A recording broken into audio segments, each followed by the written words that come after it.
Isaías, capítulo 37.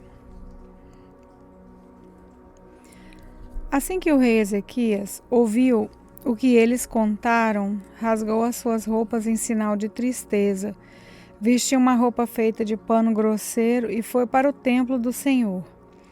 Ele mandou que Eliaquim, o encarregado do palácio, Sebna, o escrivão, e os sacerdotes mais idosos fossem falar com o profeta Isaías, filho de Amós. Eles também estavam vestidos roupas feitas de pano grosseiro. A mensagem que o rei mandou entregar a Isaías foi essa: hoje é um dia de sofrimento. Nós estamos sendo castigados e estamos envergonhados. Somos como uma mulher que está para dar à luz, mas não tem forças para isso. O rei da Síria nos mandou o chefe do seu exército para insultar o Deus vivo. Que o Senhor nosso Deus ouça esses insultos e castigue quem os disse. Portanto, ore a Deus pelas pessoas do nosso povo que ainda estão vivas. Isaías recebeu a mensagem do rei Ezequias e mandou essa resposta: o Senhor Deus diz que o Senhor não deve deixar que os assírios o assustem, dizendo que Deus não pode salvá-los. Deus vai fazer o rei da Síria ouvir uma notícia que o fará voltar para a terra dele, e Deus vai fazer com que ele seja morto ali. O oficial assírio soube que o rei da Síria havia saído de Laquis e que estava lutando contra a cidade de Líbina. Portanto, foi até lá para falar com ele. O rei ouviu dizer que o exército dos egípcios, formado pelo rei Ticara da Etiópia, tinha vindo para atacá-los. Então, mandou uma carta para o rei Ezequias de Judá. A carta dizia assim: o seu Deus, em que você confia, lhe disse que Jerusalém não vai ficar nas minhas mãos, mas não deixe que ele o engane. Você já ouviu falar daquilo que um rei assírio faz com qualquer país que ele resolve destruir? Por acaso você pensa que poderá escapar? Os meus antepassados destruíram as cidades de Gozã, Arã e Rezefe e mataram o povo de Edém, que morava em Telessar. E nenhum dos seus deuses os pôde salvar. Onde estão os reis das cidades de Amate, de Arpade, de Sefarvaim, de Ena e de Eva? O rei Ezequias recebeu a carta nas mãos dos mensageiros e a leu. Depois foi até o templo, pôs a carta ali na presença de Deus, o Senhor, e orou assim: ó Senhor Todo-Poderoso, Deus de Israel, que está sentado no seu trono, que fica acima dos querubins. Só tu és Deus e governas todos os reinos do mundo. Tu criaste o céu e a terra.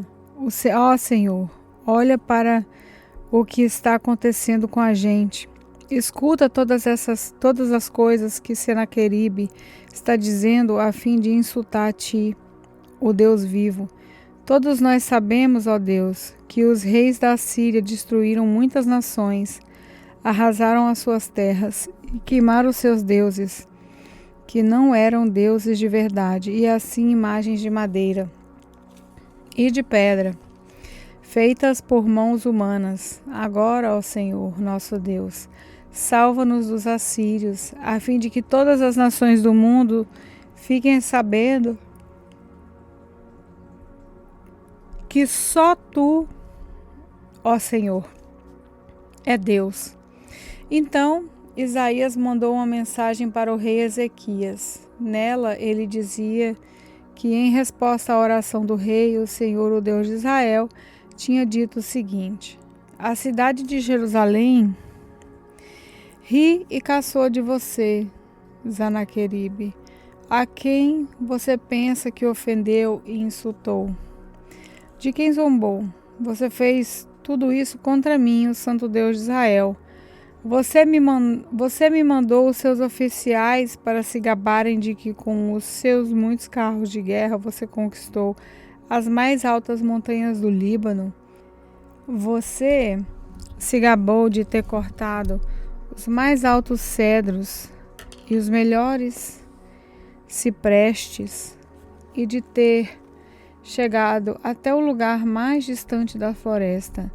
Você se gabou de ter cavado poços em terras estrangeiras e de ter bebido água deles. Gabou-se também de que os pés dos seus soldados fizeram secar o rio Nilo.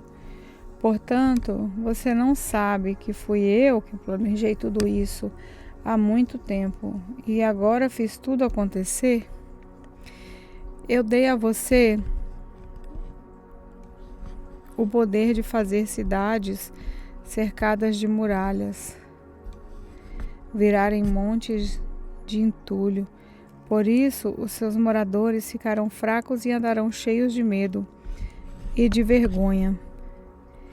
Eles ficarão como o capim do campo e a erva verde, e como a erva que desce nos telhados e que seca quando o vento quente do leste sopra nele. Mas eu conheço você muito bem. Sei o que você faz e onde vai. Sei que você me odeia. Eu soube do seu ódio e do seu orgulho, e agora vou pôr uma argola no seu nariz e um freio na sua boca, e farei você voltar pelo mesmo caminho por onde veio. Então Isaías disse ao rei Ezequias: esse é o sinal daquilo que vai acontecer neste ano ou no ano que vem. Vocês terão de comer somente o que nascer por si mesmo, sem ser plantado. Mas no ano seguinte vocês poderão semear e colher cereais, e também plantar parreiras e comer as uvas. As pessoas de Judá que não tiverem morrido vão florescer como plantas que firmam as suas raízes na terra e dão frutas. Pois ficará gente em Jerusalém, no Monte Sião, porque o Senhor Todo-Poderoso resolveu fazer com que isso aconteça. Isaías continuou: portanto, o Senhor diz o seguinte a respeito do rei da Síria: ele não entrará nessa cidade e não atirará uma só flecha contra ela. Nenhum soldado com escudo chegará perto da cidade, e não serão construídas rampas de ataque ao redor dela. O rei da Síria vai voltar pelo mesmo lugar, pelo mesmo caminho por onde veio, sem ter entrado nessa cidade. Eu defenderei e protegerei essa cidade por causa da minha honra e por causa da promessa que fiz ao meu servo Davi. Eu, o Senhor, falei. Então, o anjo do Senhor foi até o acampamento dos assírios e mandou 185.000 soldados de manhã. Os que sobraram viram os corpos dos mortos.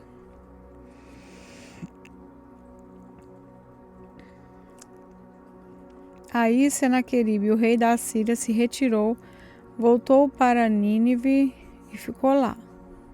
Certo dia, quando ele estava adorando no templo do seu Deus, Nisroque, os seus filhos Adrameleque e Cerezer o mataram à espada e fugiram para a terra de Ararat.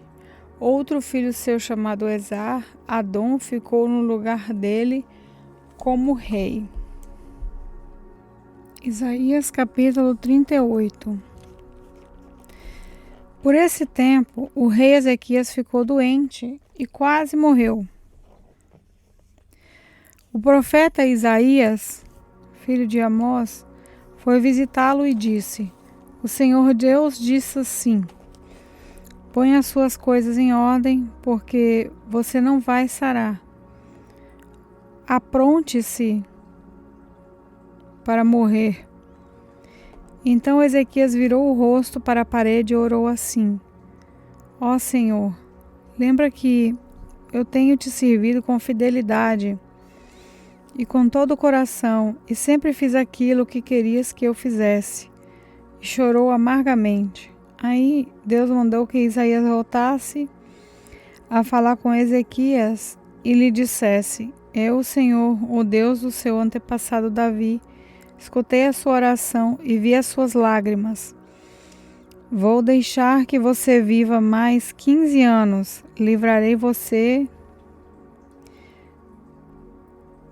e essa cidade de Jerusalém do rei da Síria, e defenderei essa cidade. O Senhor Deus lhe dará um sinal para provar que vai cumprir a sua promessa. Na escadaria feita pelo rei Acaz, o Senhor fará com que a sombra volte 10 degraus. E a sombra voltou 10 degraus. Depois que o rei Ezequias sarou, ele escreveu o seguinte hino de louvor: Eu pensava que iria morrer na flor da idade, que daqui em diante moraria no mundo dos mortos. Pensava que nessa vida eu nunca mais veria o Senhor, que nunca mais veria outro ser humano. A minha vida foi cortada e terminada como uma barraca de pastores que é desmontada e levada para longe, ou como um pedaço de pano que o tecelão corta de uma peça de tecido. Dia e noite eu pensava que Deus já ia acabar comigo. A noite inteira eu gritava de dor, como um leão estivesse quebrando os meus ossos. Dia e noite eu pensava que Deus já ia acabar comigo. Eu soltava fracos gemidos de dor como uma andorinha e gemia como uma pomba. Os meus olhos se cansaram de olhar para o céu. Ó Senhor, estou sofrendo, salva-me. Mas como é que posso reclamar se foi o próprio Deus que fez isso comigo? Estou tão aflito que já não consigo dormir. Ó Senhor, é por causa das coisas que tu fazes que todos nós vivemos, e eu também estou vivo por causa delas. Dá-me saúde a fim de que eu viva. Eu sei que foi para o meu próprio bem que sofri tanta aflição, mas tu me salvaste da morte, pois perdoaste todos os meus pecados. No mundo dos mortos ninguém te agradece, ninguém louva o teu nome. Os que estão ali não confiam na sua fidelidade. São os vivos que te louvam, como eu te louvo agora. E os pais dizem aos filhos que todos podem confiar em ti. Tu me salvaste, ó Senhor. Por isso, tocaremos as nossas harpas e cantaremos louvores a ti. A vida inteira nós te louvaremos no seu templo. Pois Isaías tinha dito: ponha uma pasta de figo em cima da úlcera do rei, e ele ficará bom. E o rei Ezequias tinha perguntado: qual será o sinal de que eu poderei ir até o templo? Isaías capítulo 39. Por esse mesmo tempo, o rei da Babilônia, Merodach-Baladã, filho de Baladã, soube que o rei Ezequias havia estado doente, mas agora estava bom. Então lhe mandou uma carta e um presente. Ezequias recebeu bem os mensageiros e lhes mostrou toda a sua riqueza. Isso é, a sua prata, o seu ouro, as suas especiarias, os seus perfumes e todas as suas armas. Não houve nada nos seus depósitos ou em qualquer outro lugar que Ezequias não mostrasse. Então o profeta Isaías foi falar com ele e perguntou: De onde vieram esses homens? E o que foi que lhe disseram? Ezequias respondeu: Eles vieram de um país que fica muito longe daqui, vieram da Babilônia. O que foi que eles viram no palácio? Perguntou Isaías. O rei respondeu: Viram tudo, não houve nada que nos depósitos que eu não lhes mostrasse. Então Isaías disse ao rei: O Senhor Todo-Poderoso diz que vai chegar o tempo em que tudo aquilo que há no seu palácio, isso é, tudo o que os seus antepassados juntaram até hoje, será levado para a Babilônia. Mas não ficará nada. Alguns dos seus próprios filhos serão levados como prisioneiros e feitos eunucos para trabalhar no palácio do rei da Babilônia. O rei Ezequias entendeu que isso queria dizer que, durante a vida dele, haveria paz e segurança. Por isso disse: A mensagem do Senhor que você me deu é boa.